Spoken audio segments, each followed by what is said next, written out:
Hollyscoop's Daily Rewind. I'm Madison Hill. And I'm Courtney Revolution. We're talking Kim being jealous of Kylie's Instagram, Justin and Demi showing a united front with Scooter Braun, amidst his feud with Taylor Swift, plus Kendall Jenner revealing what turns her on. Ooh, a boudoir moment. But first, you guys, some fresh Khloe tea to kick off the last rewind of the decade. Y'all couldn't see, but I kicked the soccer ball under the table.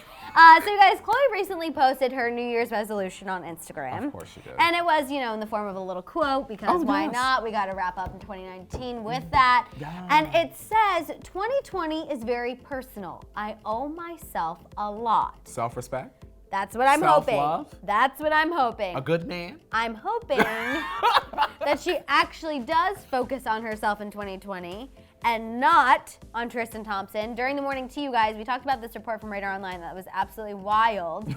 That Khloe has been drunk dialing Tristan a lot recently to reveal that she misses him despite him treating her badly. We were just mind boggled by this entire thing. I just want her to leave Tristan Thompson and any romantic potential they have in 2019, although I know that's not happening because I know that they're most likely already back together. My thing is this, Madison. Why, as any person, why would you want to be with someone that has embarrassed you more than once on a worldwide level? That Jordan Wood scandal, everybody knew about. Right. My own mother called me and was like, what's going on with this girl? Even the first time around, hello, Khloe being 9 months pregnant, days away from giving birth, Tristan in a club, there was video for that one. And I feel like once you have physically seen that happen, I don't even know how you could even want anything with that person. But Khloe has proven time and time again that she isn't fully done with Tristan. I just hope that she really sticks to her guns and does focus on herself. But you guys know we've had this theory for a while that we're gonna hear more about them romantically in 2020. Unfortunately. Madison, for her daughter and for women that look up to her, because what Khloe does shows women that, okay, well, you can get beat down and embarrassed, not beat down physically, but embarrassed in a way and battered emotionally and publicly and still sort of like get the prize, meaning Khloe. I don't love that message at all, but let's move on and talk about Kim and Kylie, you guys. So another report from Radar Online, Kim and Kylie are tied, you guys, with 154 million Instagram followers each, and Kim is reportedly not here for it. The source said, quote, Kim is really insecure that Kylie's follower count is always rising. She always wants to be on top, and she's really competitive. So there's a little breakdown, a little numbers that we gotta sift through. I know we're not normally good at math, but let's put our thinking caps on. So according to this insider, at least 20% of Kim's followers are potentially made up or fake accounts. So they're kind of alluding to the fact that Kim may or may not have bought a follower here or there, Here or there. Here or there, it's fine. The source says that this is proven when you look at the difference between Kylie and Kim's engagement. Kylie gets on average about 30% more likes and comments than Kim does. And you can see this when you scroll through. The source said this, quote, kills Kim's ego so much so that she's currently doing a media tour to encourage Instagram to remove the like count so she doesn't look less popular than Kylie. And while that might seem a bit extreme, she did recently speak at the New York Times book deal event and said, as far as mental health is concerned, she believes it would be beneficial for Instagram likes to be taken away. So she is promoting this message wherever she goes. I have a question, Madison. Why do you think Kylie Jenner resonates with such a larger audience than Kim?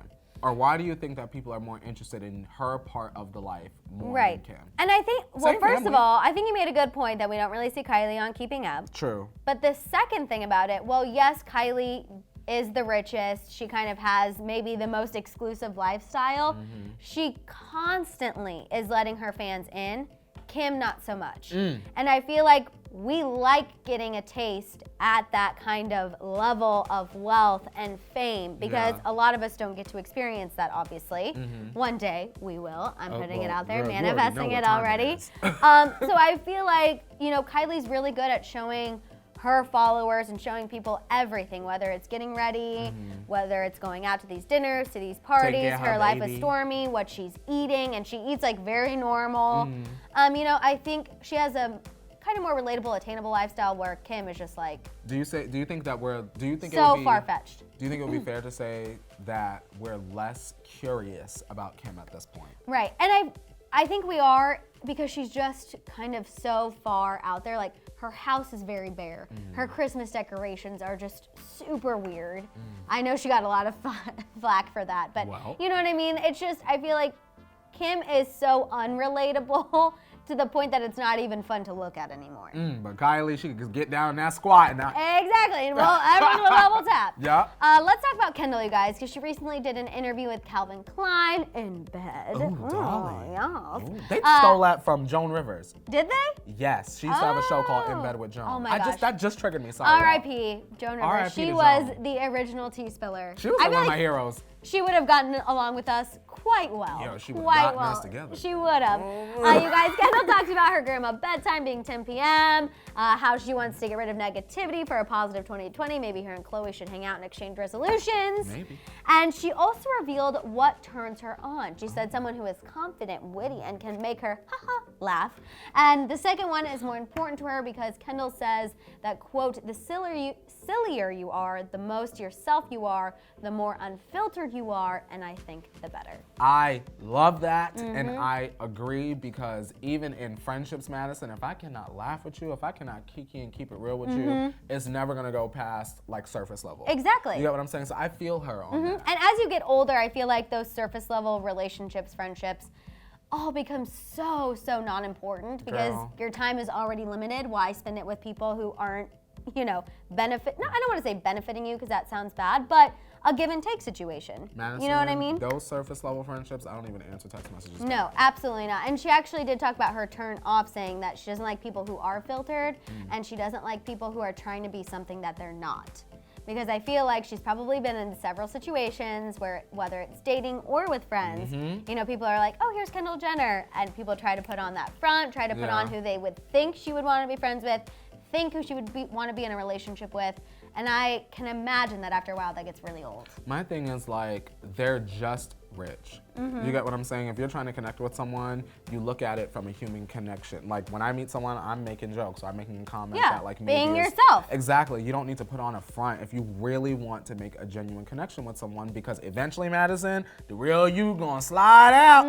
Kendall gonna be like, who that? That you filter will come off, and then it will be bad. Yes, ma'am. Okay, let's talk about this Justin, Demi, Scooter, Hailey situation. So TMZ reports that Justin and Hailey Bieber and Demi Lovato all put on a united front and attended church with Scooter Braun.